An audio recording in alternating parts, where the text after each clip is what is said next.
আসসালামু আলাইকুম বন্ধুরা, সবাই কেমন আছেন?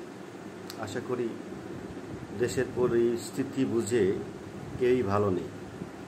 কারণ দেশে পর্যাপ্ত পরিমাণ শিশু থেকে শুরু করে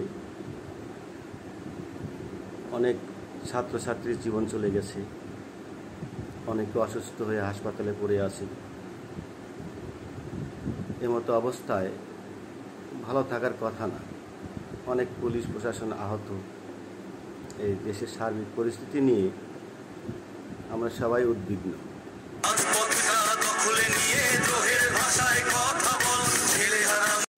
এই মতো অবস্থায় দেশের পরিস্থিতির উপর নির্ভর করে টিকটকে আসা আপাতত বিরত রাখছি।